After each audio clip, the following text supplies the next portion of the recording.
Parfait. Bonjour à tous. Merci beaucoup de votre présence ici aujourd'hui pour assister à cette présentation qui est la première présentation qu'on fait de ce travail, je pense, devant une audience plutôt académique.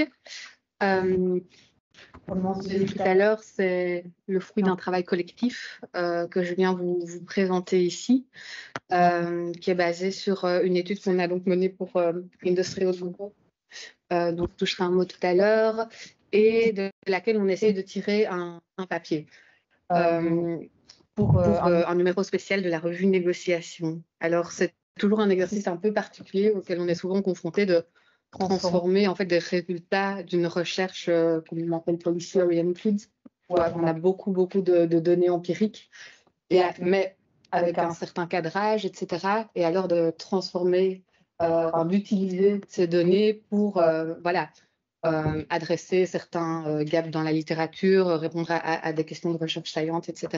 Donc c'est un peu l'exercice auquel on s'attelle ici.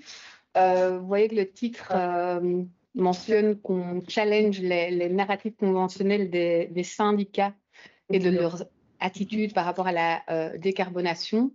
Alors, on est en pleine réflexion sur un changement de titre. Donc, si à l'issue de cette présentation, vous avez des suggestions, je serais tout à fait heureuse de les entendre. Ce qui est sûr, c'est que je vais vous parler de syndicats, de leur positionnement par rapport à la décarbonation, et que c'est une étude qui est menée sur base de 3 cas spécifiques dans 3 pays différents.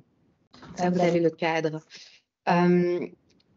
Très rapidement, pour planter le décor, vous n'êtes pas sans savoir que l'Union européenne a des objectifs climatiques assez ambitieux et que les stratégies de décarbonation et les plans de décarbonation, entendus comme des processus pour réduire les émissions de gaz à effet de serre et de CO2 plus particulièrement, font partie des stratégies sur la table.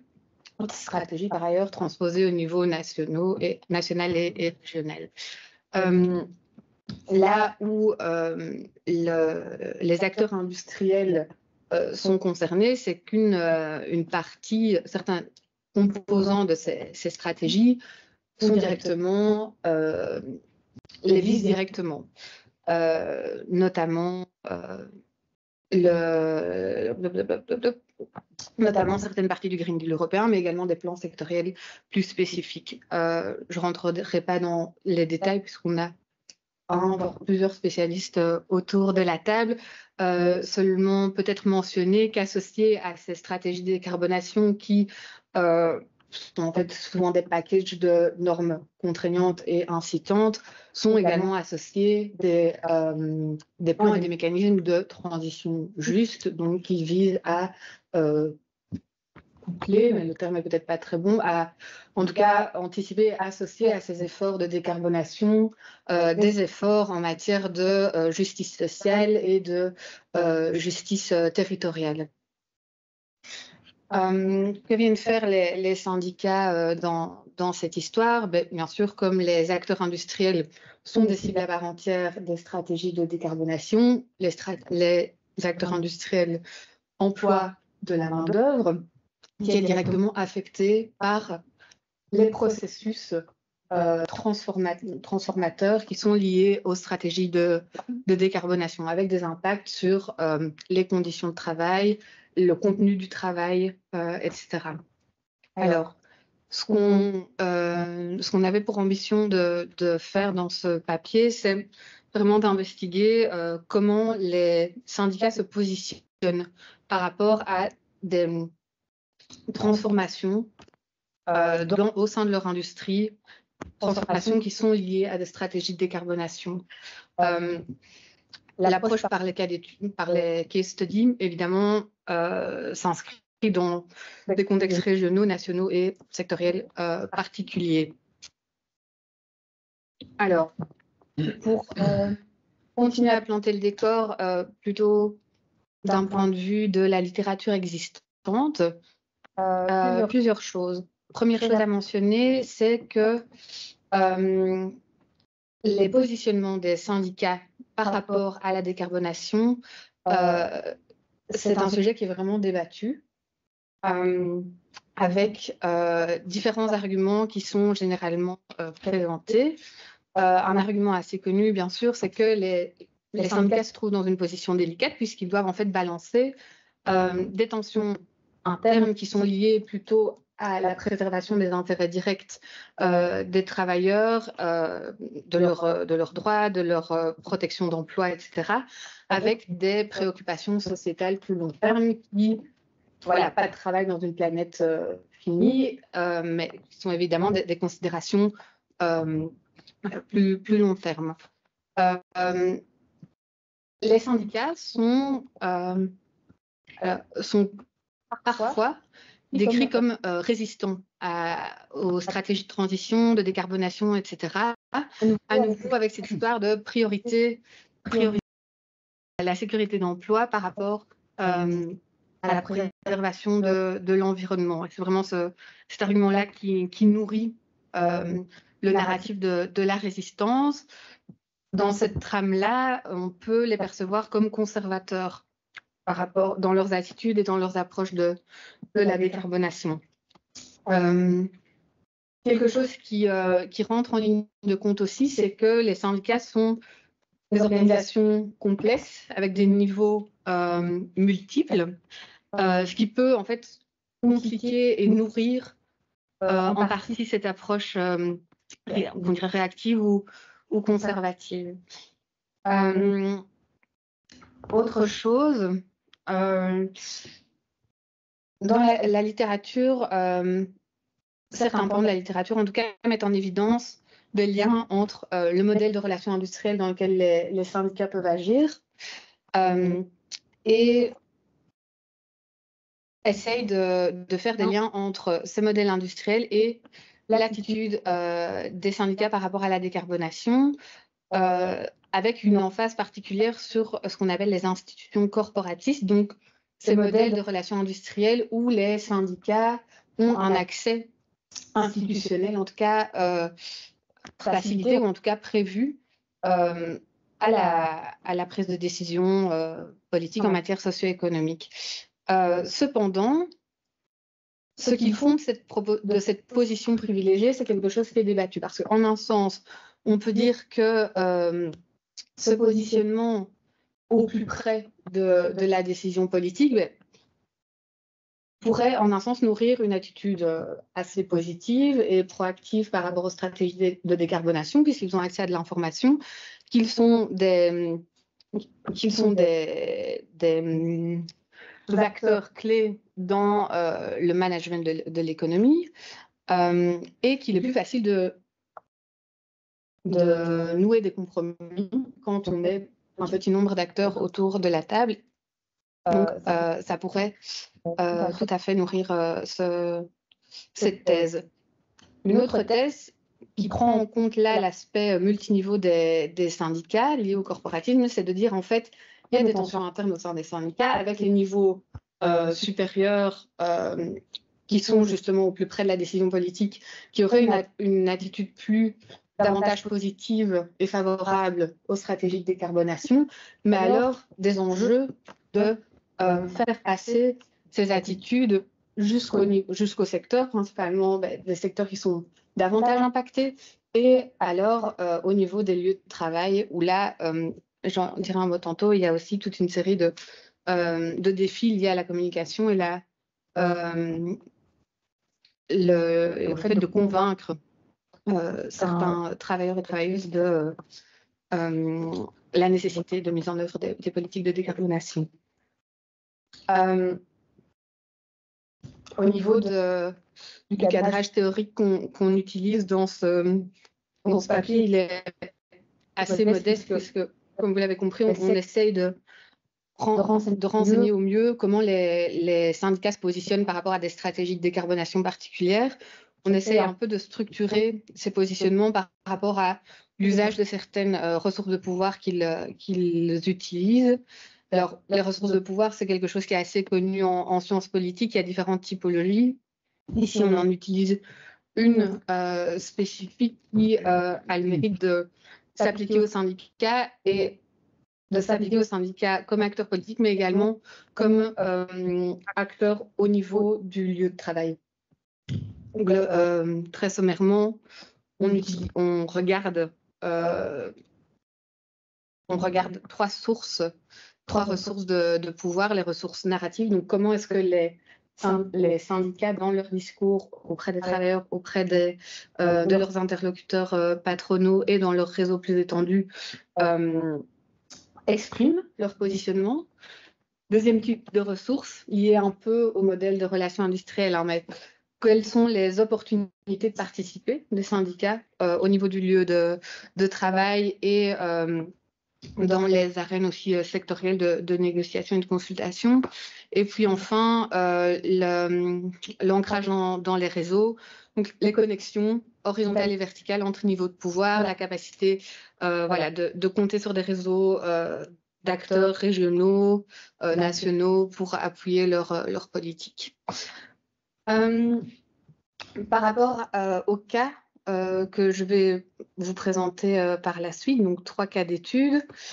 On a effectué, ça date déjà un peu, entre 2020 et 2022, une étude qui était commanditée par Industrial Europe. Cette étude avait pour but de passer en revue toute une série d'initiatives dans lesquelles les syndicats étaient impliqués dans des processus de décarbonation au niveau de certaines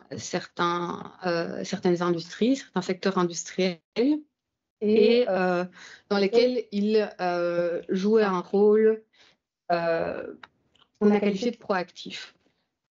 Alors, ici, ce qui est important de mentionner, c'est qu'on a sélectionné toute une série de cas d'études, la plupart pour l'ensemble de l'Europe et différents secteurs, donc avec une variation assez importante entre les cas. Là où on a un petit biais par rapport à l'état de la littérature, c'est que les syndicats qu'on a sélectionnés pour études sont des syndicats qui ont mené des initiatives dans le cadre de processus de décarbonation. Donc, ça veut dire sous le radar sont passés les syndicats inactifs ou les syndicats inactifs n'ont pas été recensés, en tout cas, dans la sélection. Sur cette base-là, on a plus particulièrement dans ce papier étudié en détail 3 cas d'études. Le premier se passe en Allemagne et il étudie les stratégies de IG Metall auprès de la société Mercedes-Benz. Mercedes-Benz qui, comme pas mal de constructeurs automobiles, shift sa flotte de véhicules vers la production de véhicules électriques sur batterie. Deuxième cas d'étude en Espagne. Dans le nord de l'Espagne, la fermeture de mines de charbon. Troisième cas d'étude en Tchéquie, dans l'industrie de production d'acier. Alors, en Allemagne, ce qu'il faut peut-être mentionner pour planter le décor, c'est que on anticipe, comme dans bon nombre de pays européens et du monde par ailleurs, une augmentation du déploiement de véhicules électriques. Et également, en tout cas, lorsqu'on a mené l'étude, des incertitudes par rapport à la manière dont le nombre d'emplois va être affecté dans ce processus. Donc, avec quand même des variations en termes de chiffres assez importantes. Mais donc, d'un point de vue syndical, néanmoins, une crainte de perte d'emploi. Par rapport au positionnement général du syndicat IG Metall, on a généralement une posture qui supporte cette transition vers la production de véhicules électriques comme, alors après c'est quelque chose dont on ne débat pas dans le papier, mais ici, donc, dans le cas des constructeurs automobiles, la production de véhicules électriques est vue comme un processus de décarbonation. On peut se questionner sur les rapports à la mobilité, mais ici, IG Metall se positionne de manière plutôt favorable à cette transition, tout comme les fédérations patronales, mais et là il y a un front commun se positionnant pour des approches très incrémentales. Salut Jean-Benoît. C'est-à-dire ralentir le plus possible la fin de la production des véhicules thermiques. Alors, si on rentre un peu plus dans le détail des actions, IG Metall se bat pour protéger évidemment l'emploi dans les secteurs. IG Metall, de par ses ressources importantes et également la configuration des relations industrielles en Allemagne, est impliqué dans l'élaboration de plans de transition à l'échelle nationale et régionale, ce qui lui permet de ne pas devoir, dans un premier temps, en tout cas, développer d'approches conflictuelles par rapport aux risques, par rapport à l'emploi qui ont été mentionnés. On est plutôt dans une optique de coopération, tant au niveau des entreprises, des autorités publiques, etc. Là où des tensions et des conflits peuvent émerger, c'est au niveau des entreprises. Donc ici, on a étudié une entreprise, mais qui a pour Mercedes-Benz, qui a pour caractéristique d'être une très grande entreprise avec des implantations différentes. Et donc, quand on s'intéresse à ce qui se passe au niveau des actions syndicales, au niveau de l'entreprise, on assiste à des mises en compétition d'implantation de l'entreprise, puisque l'enjeu ici est de sécuriser les nouveaux segments de marché, donc qui viseraient à développer des composantes de véhicules électriques, comme ce sont des composantes dont la production est relativement récente à l'échelle de l'histoire de ce secteur-là. On a des implantations qui se mettent en compétition avec des représentants syndicaux qui cherchent à défendre aussi l'emploi au sein de leur propre implantation.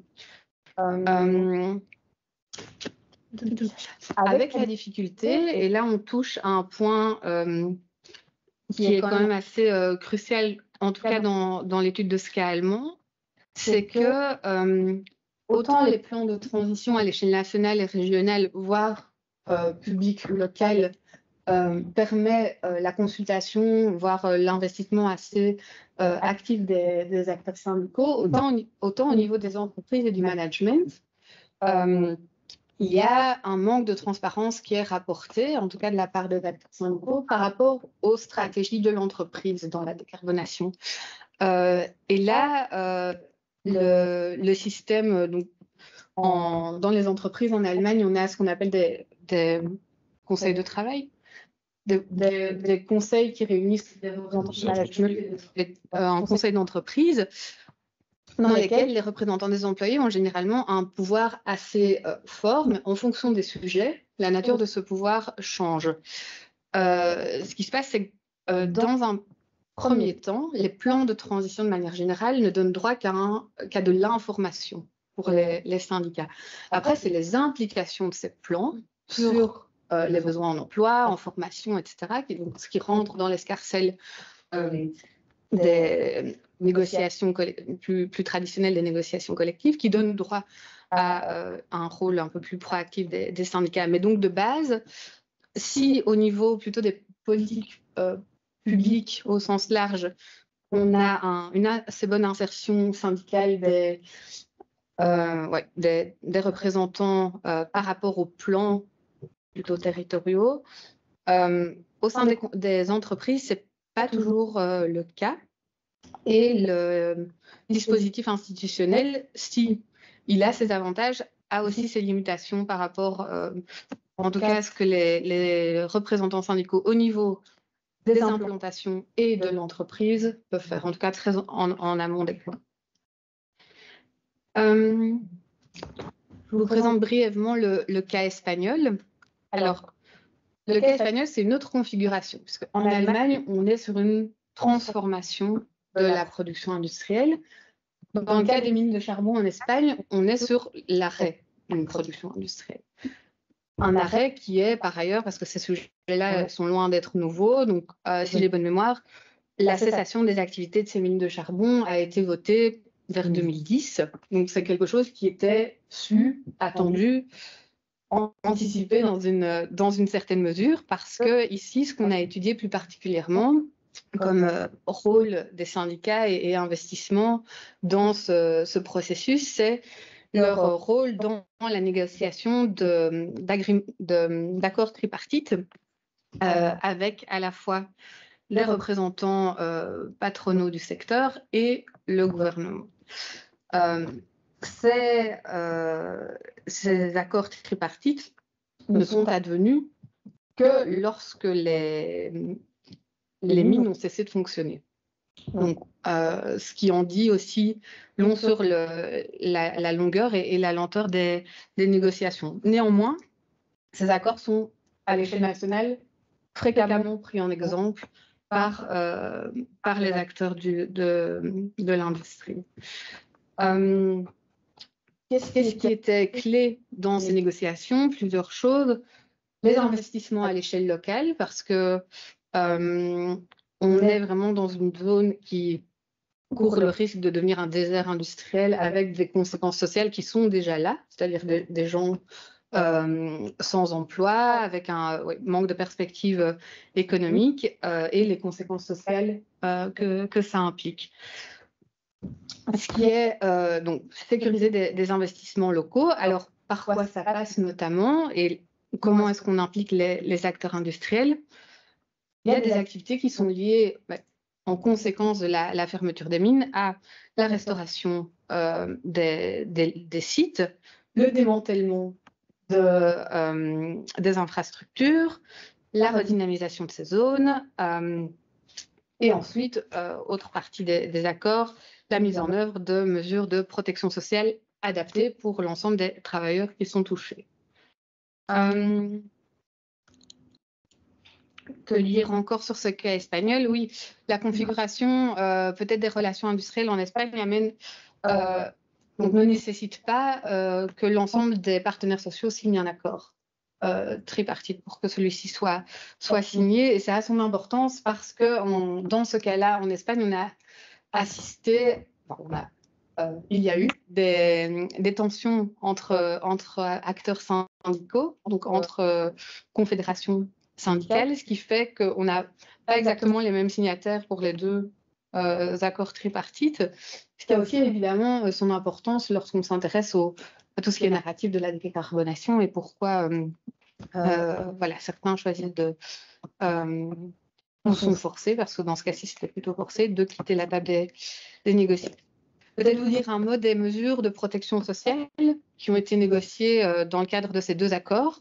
Donc, il y a évidemment un grand nombre de travailleurs qui se retrouvent de facto parce que c'est l'ensemble d'une zone géographique qui a été contrainte de restreindre ses activités. Donc, un ensemble de travailleurs qui se sont retrouvés sans emploi. Et donc, assez classiquement, on retrouve dans les mesures de protection sociale des plans de retraite anticipée, mais également des garanties en termes de réemploi des travailleurs par rapport à les mesures que j'ai citées précédemment, donc démantèlement des infrastructures, etc.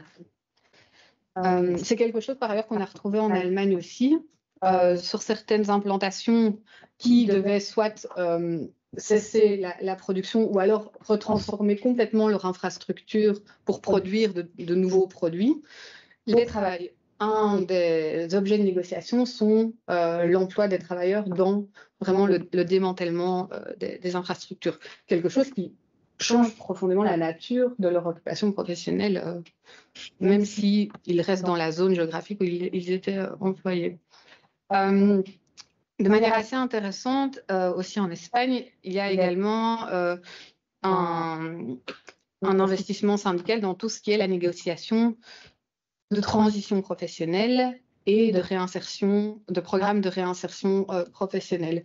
Ici, j'anticipe un peu les éléments de discussion au vu du timing, mais un point assez crucial de l'implication syndicale dans ce processus de décarbonation, c'est d'anticiper et d'organiser les transitions intersectorielles. Parce que ici, donc, on a une activité qui cesse, on a potentiellement de nouvelles activités industrielles qui arrivent, mais qui potentiellement relèvent de secteurs d'activité économique différents. Ça veut dire pour les travailleurs toute une série d'implications en termes de reconnaissance des qualifications, de certification de qualifications. Est-ce qu'on peut passer d'un secteur à l'autre en gardant les mêmes droits, les mêmes reconnaissances, etc. Et donc, ce sont toutes des choses assez techniques, mais qui nécessitent d'être prises en compte et d'être prises dans la négociation. Ça amène également, en termes, je vous ai parlé en début de présentation de la complexité de certaines organisations syndicales, notamment l'organisation en branches sectorielles. Et ça implique que des branches doivent se parler entre elles pour organiser aussi de la mobilité. Dans ce type de circonstances, un rôle qu'on retrouve pour les organisations syndicales, c'est également au niveau local, régional, de s'investir dans soit la création, soit l'extension de l'offre de formation qui est fournie, notamment en collaboration avec des acteurs publics. Dans le cas de transformation industrielle, donc par exemple dans le cas allemand, c'est plutôt au niveau, on est sur un modèle plus hybride, avec de la formation qui est accessible au niveau local et qui est co-organisée avec les autorités publiques. On a également des entreprises qui mettent en place des centres de formation. Notamment, en tout cas dans l'industrie automobile et dans le cas de la production d'acier, parce les risques ne sont pas seulement les pertes d'emploi, c'est aussi le fait que les compétences des travailleurs ne correspondent plus aux besoins du développement des nouveaux produits, et notamment tant dans la production de véhicules électriques que dans la modernisation de la production d'acier dont je parlerai dans un moment. Il y a ce risque qui est anticipé d'avoir davantage de travailleurs en col blanc et moins de travailleurs ouvriers. Peut-être pour terminer sur un point important en Espagne, en lien avec donc ces accords qui sont ces accords tripartites qui sont destinés à organiser la redynamisation de la zone. Donc il y a eu 2 accords. Le premier, c'est un peu mal terminé dans le sens où cet accord tripartite a été signé par les confédérations syndicales actives dans le secteur, la Carbon Union qui est le représentant patronal dans le secteur et le gouvernement espagnol. Problème, la mise en œuvre de l'accord, en tout cas côté entreprise, n'a pas été faite. Pourquoi? Manque d'investissement des entreprises et surtout les compagnies minières, les entreprises actives dans l'extraction de charbon qui ont cessé leurs activités ont officiellement fait faillite. Et donc, de manière assez formelle, ont pu se retirer de la mise en œuvre de cet accord-là. Ce qui fait que pour le second accord, où là sont impliqués non seulement des compagnies minières, mais également d'autres types de compagnies qui sont davantage inclus dans la redynamisation de la zone, l'accord a été signé non seulement au niveau sectoriel, mais également directement avec les représentants des entreprises. Ce qui implique de prêter vraiment attention au processus de négociation et à quel niveau d'acteurs impliqués dans le dialogue social s'engage. Un des challenges en Espagne, c'est évidemment que le timing économique et le timing politique des négociations n'est pas spécialement aligné, avec des conséquences humaines, sociales, économiques pour les travailleurs qui se font ressentir. Et donc, même si effectivement il y a toute une série de mesures liées à la protection sociale qui sont prises, elles sont parfois mises en application 1 an, 2 ans, 3 ans après que les gens aient perdu leur emploi. Dernier cas d'étude, la production d'acier en Tchéquie.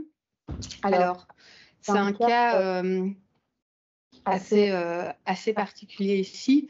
Donc, la production d'acier en Tchéquie, c'est un secteur qui est reconnu comme émettant du CO2. Pour toute une série de raisons, notamment que les matières premières sont particulièrement émettrices de gaz à effet de serre et de CO2, mais aussi, et c'est là qu'intervient notre processus de décarbonation, c'est que l'industrie est relativement âgée. Et donc, on est sur des infrastructures, des processus qui sont vieillissants et qui nécessitent un certain renouvellement. Et ce renouvellement, évidemment, en termes de coût-bénéfice, également pour les employeurs, est intéressant. Et alors, il s'inscrit. La Tchéquie a des plans de décarbonation d'ambition relativement modeste par rapport à d'autres pays, mais est néanmoins soumise aux injonctions internationales européennes. Là où on s'est intéressé au renouvellement des infrastructures de production d'acier en Tchéquie, c'est parce que les syndicats ont été pas mal impliqués, notamment au niveau de 2 entreprises, et qu'ils ont déjà dans un premier temps évalué l'impact de ce renouvellement des structures qui, à première vue, semble assez positif sur les conditions de travail dans le secteur. Donc, on retrouve ce risque dont j'ai parlé tantôt à nouveau d'avoir un besoin de travail, de monter en compétences des travailleurs parce qu'il y a toute une partie qui est liée à la digitalisation, à la robotisation, etc. D'un autre côté, il y a une reconnaissance également qu'une infrastructure plus neuve a la possibilité d'améliorer les conditions de travail en termes de sécurité, de santé, de contraintes physiques sur les travailleurs. Initialement, les acteurs syndicaux sont positionnés de manière assez favorable à ces changements. Mais ces changements étaient liés de manière assez forte à des investissements de la part des 2 grosses entreprises en question. Et là, à nouveau, la nature des investissements, leur timing et leur ampleur était quelque chose qui n'est pas mis sur la table, qui n'est pas négocié avec les syndicats, avec des incertitudes, notamment dans le cas d'une entreprise qui a également des implantations variées, mais également en dehors de Tchéquie, de la manière dont allait être alloué cet investissement. Et donc l'enjeu ici pour les acteurs syndicaux, et c'est un enjeu qu'on retrouve dans l'ensemble des 3 cas, c'est l'ancrage régional de l'emploi, bien sûr. Et donc, dans la mesure où à un moment, il y a eu des incertitudes sur le fait que ces investissements allaient être alloués à l'étranger ou allaient rester en Tchéquie, là, les syndicats sont montés au créneau et au vu également là, de la nature des relations industrielles au niveau des entreprises en Tchéquie, ce que les syndicats ont dû faire, c'est mettre à l'agenda politique nationale cette question-là. Et pointer le danger du sous-investissement dans ce secteur-là de l'industrie qui emploie de nombreux travailleurs. En fait, il me semble depuis tantôt, je pense que je ne projette pas les bons slides. Ils sont proches, mais je vais passer sur ceci. C'est pas facile de traduire, en fait. Toi, absolument.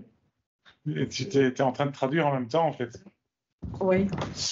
Ça, on comprend. Hein. Ça va? Oui.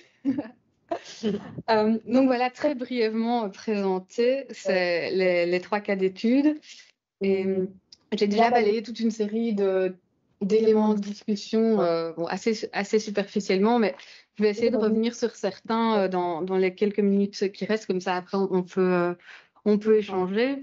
Donc, ce qu'on retient, nous, de ces 3 cas, c'est en tout cas, malgré notre biais de sélection dont j'ai parlé tout à l'heure, on a de prime abord des attitudes qui vont de nuancées à positives par rapport au processus de décarbonation. Dans les 3 cas, c'est quelque chose qu'on a retrouvé aussi dans l'ensemble de l'étude qu'on a menée, où il y avait davantage de cas, c'est qu'en fait, ces processus sont perçus comme inévitables. Et donc, l'enjeu, c'était d'arriver à les décoder pour identifier les opportunités qui peuvent l'être. Alors, si on doit un peu comparer les attitudes, on a néanmoins du côté allemand une attitude un peu plus défensive, plus en retrait, qui, sans être conservatrice, insiste quand même sur la nécessité d'aller très graduellement dans les objectifs. Il y a toujours des incertitudes par rapport à la mesure dans laquelle l'emploi va être réduit et aussi réalloué entre différents sites de production. Il y a également, et ça j'en ai pas parlé, mais des incertitudes par rapport aux chaînes d'approvisionnement de pièces et de matériaux, etc. En Tchéquie, l'enjeu, c'est vraiment l'investissement dans l'industrie.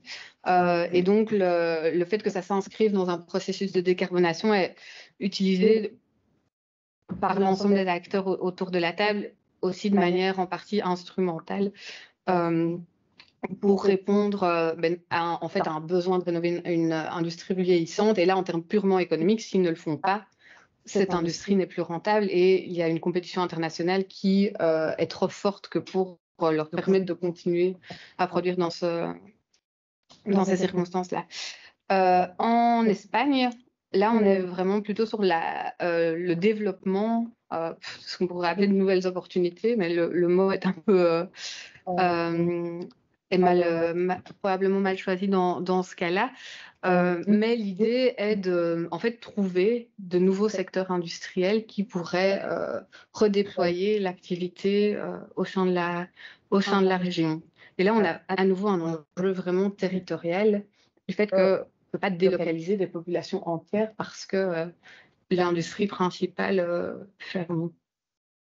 Alors, par rapport à tout ce qui est narratif des syndicats autour de ces questions-là, donc je vous ai parlé en introduction de cette mise en balance parfois un peu conflictuelle entre est-ce qu'on sécurise les intérêts court terme, l'emploi, les droits économiques et sociaux, ou est-ce qu'on et comment est-ce qu'on se positionne par rapport aux enjeux plus long terme de la transition, du changement climatique et des transitions que ça implique. Alors là, ça renvoie à tout ce qui est justement tout ce qui a rapport à la transition juste et à l'ensemble des plans qui sont proposés pour l'accompagner. Mais donc, on est vraiment là-dedans. La posture syndicale principale, c'est de s'assurer que les transitions ne mènent pas à la détérioration des conditions de travail et, de manière plus large, des conditions de vie sur un territoire donné. On est également, et de manière assez classique, parce que ces sujets ne sont pas neufs, sur un ciblage des droits des travailleurs et de la qualité de l'emploi. Et là, parfois, on a également certaines mises en balance avec un besoin pour les syndicats en fait, d'anticiper comment des changements physiques dans les industries dans lesquelles ils sont implantés vont vraiment affecter la nature du travail et donc les risques aussi qui sont associés et donc de manière générale la qualité du travail. Il y a tout l'enjeu des compétences, des changements qui sont impliqués dans les compétences, mais également de leur reconnaissance et de leur certification. Et la certification de compétences donne droit à certains avantages, ou en tout cas certains gains salariaux, par exemple, ou ce genre de choses. Et si elles sont perdues parce qu'il y a un changement d'encadrement de normes sectorielles, par exemple, c'est un point d'attention important. Peut-être quelque chose dont j'ai moins parlé jusqu'à présent par rapport au narratif, c'est vraiment, en fait, ces changements, la transition de manière générale est perçue comme inévitable. La mise en œuvre des programmes de décarbonation au niveau du lieu de travail, etc., demande des efforts, de l'expertise de la part des représentants syndicaux sur place et des efforts de communication par rapport à ne fût-ce que communiquer l'information de manière correcte aux travailleurs et puis les convaincre que voilà, la posture syndicale, qui est dans les 3 cas que j'ai présentés, en tout cas relativement réceptive au changement, est quelque chose de nécessaire, et donc les travailleurs et travailleuses sont encouragés à s'y engager également et à la suivre. Et là, il y a vraiment des ressources qui rentrent en jeu, parce que d'un syndicat à l'autre, évidemment, en termes de construction de la connaissance et développement de l'expertise sur ces questions-là, on est face à des situations complètement différentes. Avec, par exemple, IG Metall, qui a développé au sein de la région, mais de manière centralisée, un centre de connaissances et de compétences sur le sujet. Je crois qu'ils appellent ça l'équipe de décarbonation. Donc, vraiment 5 personnes dont l'unique boulot, c'est d'informer les représentants syndicaux dans les différentes entreprises, de donner des formations au conseil d'entreprise, etc., sur ces questions-là. Dans d'autres cas de figure, on n'est pas du tout sur un transfert de formation, d'information, d'expertise, pour former en tout cas les représentants syndicaux au niveau du travail, avec de facto des implications en termes de narratif et de manière dont aussi de levier de négociation des représentants syndicaux au niveau de l'entreprise, puisque là où un cadrage sectoriel en termes d'information, etc., peut aider des représentants syndicaux au niveau du lieu de travail à anticiper les changements, anticiper les conséquences pour les travailleurs, des représentants qui seraient moins formés doivent un peu essayer sur le tas, anticiper les risques qui se présentent lorsqu'on leur détaille un plan de décarbonation. Par rapport à la ressource ancrage dans des réseaux, elle est vraiment prépondérante dans les 3 cas qu'on a étudiés. Pourquoi ? Parce que finalement, je reviendrai un peu plus tard, peu importe la configuration, l'organisation des relations industrielles et l'accès formel des syndicats à la prise de décision, il faut bien souvent faire preuve de créativité pour sécuriser les accords et les négociations. Et généralement, ça passe par une insertion dans des commissions consultatives, des groupes de travail qui sont généralement initiés par les acteurs publics et qui incluent des représentants de l'industrie. Il y a toutes sortes de forums selon les secteurs qui sont initiés. Je m'auto-corrige, dans le cas tchèque, ce sont les syndicats qui ont initié au niveau national un groupe de travail sur la production d'acier. Mais donc, il y a vraiment cette idée d'utiliser des ressources politiques et de mise en réseau pour faire pression sur l'industrie, y compris dans le cas où les syndicats, de par l'organisation institutionnelle des relations professionnelles, ont un accès plus facilité, comme dans le cas allemand. Dans le cas allemand, il y a également de nombreuses instances qui ont été créées notamment au niveau local, pour organiser cette transition, qui peuvent du coup venir renforcer les stratégies syndicales, ou en tout cas renforcer leur positionnement dans ces négociations.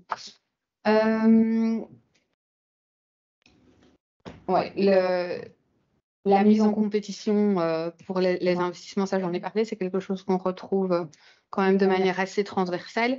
Puis finalement, pour terminer rapidement, sur l'organisation interne, oui, j'en ai déjà parlé.